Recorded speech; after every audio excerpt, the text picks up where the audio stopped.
Vítám to u rozhovoru Kubu Bordala z vítězného týmu základní školy Pražská. Kubi, jak zhodnotíš vaše utkání?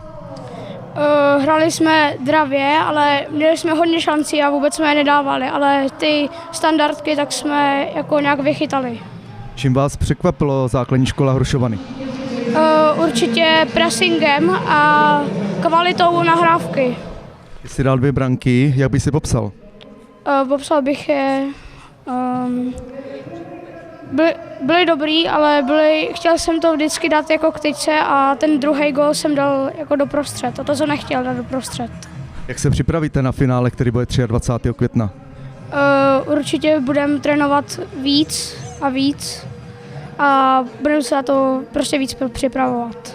Jak se ti líbila dnešní atmosféra?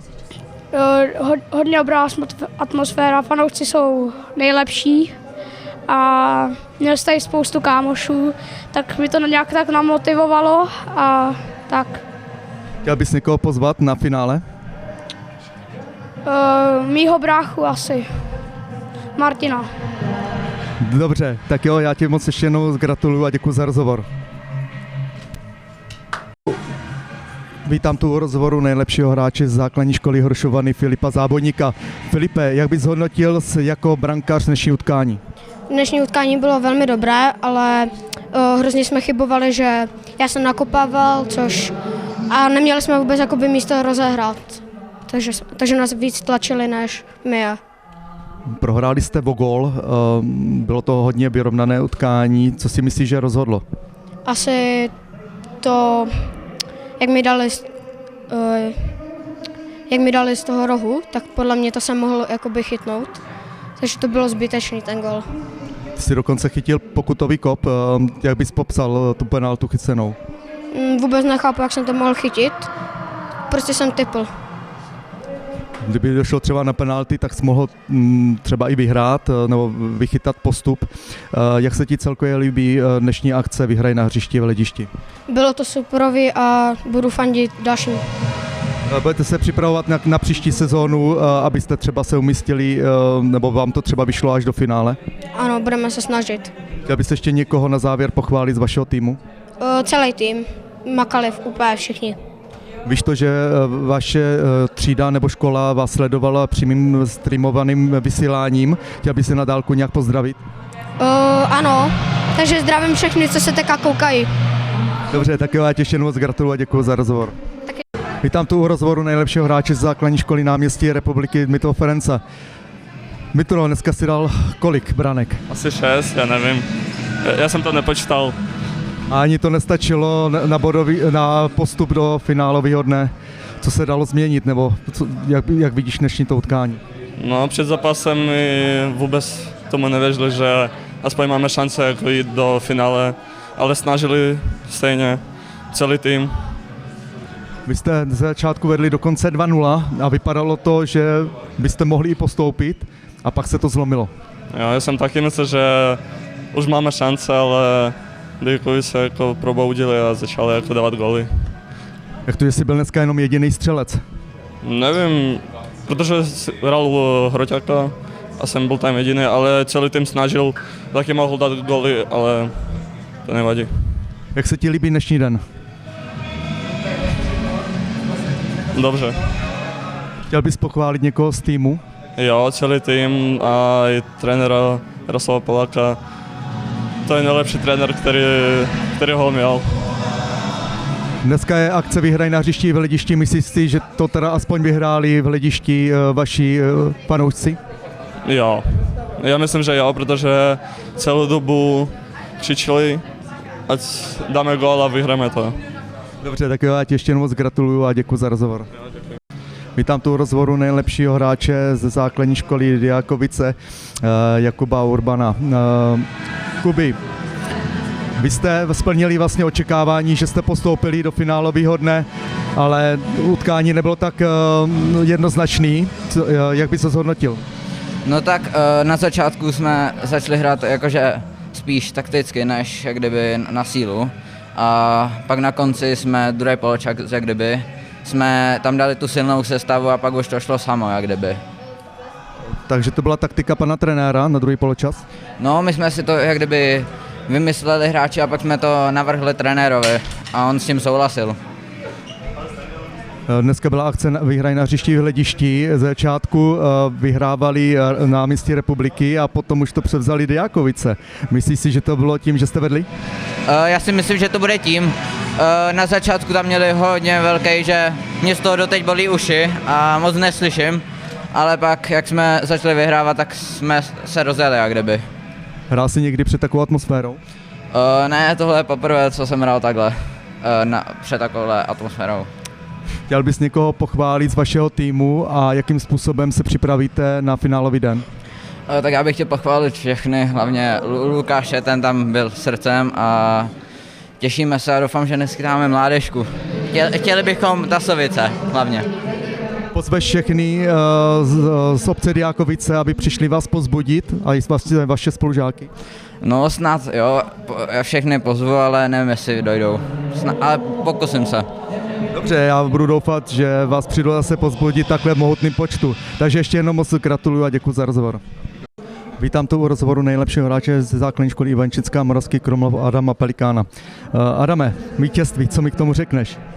Já si myslím, že jsme hráli dobře a prostě vyhráli jsme, no. Když vyhráli jste, ale vy jste vedli 2-0 a nakonec remíza v základní hrací době. Proč si myslíš, že jste to dotáhli do takového dramatu? Já si myslím, že jsme přestali hrát všichni a Šanov zatlačil. Šanov potom vyrovnal, ale potom byly tvoje penalty. Jak jsi to viděl z pohledu brankaře? Byl jsi nervózní? Byl jsem nervózní. Kolik jsi chytil pokutových kopů? 3 ne 4. To byl skvělý výkon. Trénuješ někde takhle ty pokutové kopy? Ne. Trénuješ, chtěl bys někoho pochválit z vašeho týmu? Asi všechny. Jak se připravíte na finále 23. května při akci Diamant Braní? Připravíme se na to, aby jsme to vyhráli. Koho všechno pozveš? Tak rodinu ze školy, kámoše, fanoušky. Dobře, tak já doufám, že tě přijdou pozbudit. Ještě se tě zeptám, jakou oblíbenou značku rukavic nosíš? J-Fam. Paráda, takže už teďka ví brankaři, co si mají kupovat, aby jim to takhle lepli jak tobě. Dobře, já ti ještě moc gratuluju a děkuji za rozhovor. Vítám tu u rozhovoru nejlepšího hráče z základní školy Šanov, hráče číslo 3 Olexie Dudara. Olexi, dával vyrovnávací branku a pak už to v penaltách nestačilo. Co se s tím dalo dělat? Tak musíme asi hodně trénovat, ale jako byla to hodně škoda. Jak bys popsal tu vyrovnávací branku? Měl jsem nemožný emoce, nevím, jak to mám popsat, ale prostě jsem hodně rád. Jak vás pozbudili vaši spolužáci, protože se tady měli vybouřilou atmosféru ze základní školy Šanov? Tak pro mě hodně dobře fandili, ale potom na konci jakože jsme si mysleli, že už to nedáme, ale vlastně oni to ještě nevzali, tak jsem nabral nějakou sílu a dal jsem ten gól. Kdo vám dodal takovou tu sílu, kromě diváků, že jste z 0-2 to vyrovnali na 2-2, dá se říct 20 vteřin do konce utkání? Moji kamarádi na střídačce a trenér. Chtěl bys někoho z vašeho týmu pochválit? Jo, tak chtěl bych pochválit Luboše a všechny ostatní. Kdo si myslí, že vyhraje dneska v Hledišti, když se dneska vám to nevyšlo na hřišti? Tak podle mě vyhraje Pražská a jakože do finále postoupí asi Mareška nebo Pražská. Myslel jsem v Hledišti, kdo vyhraje z těch fanoušků, kdo si myslí, že si zaslouží tu dnešní cenu? Doufám, že to budeme, měli jsme buben, všechno, plakáty, takže doufám, že to vyhrajeme. Dobře, tak třeba se vám to poštěstí. Jak se ti celkově líbí futsalová liga? Vy jste letošním nováčkem? Hodně se mi to líbí, doufám, že příští rok pojedeme taky a na druhém stupni a je to tady hodně dobrý. Dobře, tak jo, já ti ještě moc gratuluju a děkuji za rozhovor. Vítám tu rozhovor nejlepšího hráče z základní školy Ivančická Moravský Krumlov Pavla Víta. Pavle, co bys nám řekl k dnešnímu utkání, protože jste vyhráli jako jediní outsideri z toho dnešního semifinále? Tak byli jsme jenom nejlepší, že jo? To asi pravděpodobně ano. A jak bys viděl dnešní zápas? No hodně nás hlavně podržel golman a dobrý nahrávky přímo mě k brance a jenom jsem skoroval. Čekali jste to, že byste dneska mohli postoupit do finále? Jo. Vy jste dneska postoupili i s mladšíma, takže úkol splněn. Koho všechno pozvete na finálový den 23. května? Tak já asi určitě rodiče a sourozence. Ty někde hraješ pravděpodobně fotbal, kde hraješ, nebo kdo tě trénuje? Nehraju fotbal. Nehraješ a přitom jsi byl nejlepším hráčem. Jaký sport děláš? No už žádný, a dělal jsem fotbal. A proč skončil jsi? Už mě to nebavilo moc. Tak třeba tě to teďka tímhle začalo bavit a třeba by se věnoval i futsalu? Jo, věnoval. Dobře, tak třeba ve škole budete mít víc tréninků. Koho bys chtěl za celou sezónu pochválit? Tak určitě Samuela Nedomy.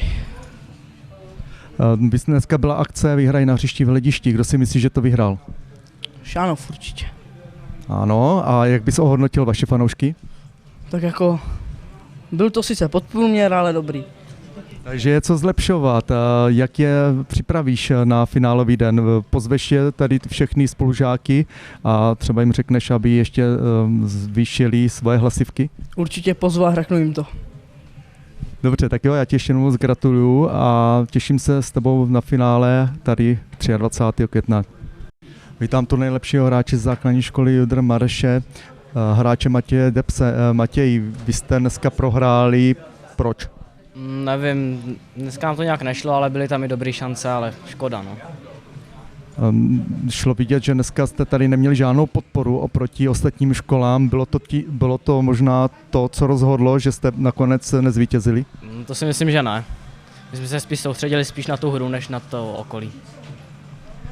Možná tady základní školu Moravský Krumlov tady ta atmosféra dohnala k tomu vítězství. Dalo se něco v tom utkání zlomit, abyste nakonec vy byli šťastní? Asi jo, mohli jsme být méně zbrklí a víc si to jako kombinovat a komunikace. Jak se vám celkově líbí futsalová liga a budete se chtít zúčastnit příští rok? Ano, určitě. Chtěl bys někoho na závěr pochválit z tvého týmu? Všechny hráče. A když vy jste se teďka nějakým způsobem připravovali tady na tohle semifinále, ty se připravuješ nějakým klubu, hraješ třeba za nějaký klub a kdo tě případně trénuje? Ano, hraju za FK Znojmo, starší žáci a trénuje mě Leoš Ludvík. A vy se připravujete a i mně se zdá na základní škole, je to tak? Jo, pátky máme tréninky, no ráno. A budete chtít se připravovat i do příštího roku, tak abyste se třeba už do toho finálového dne dostali? Asi jo. Dobře, tak jo, já ti ještě jednou zgratuluju k tvému výkonu a děkuju za rozhovor.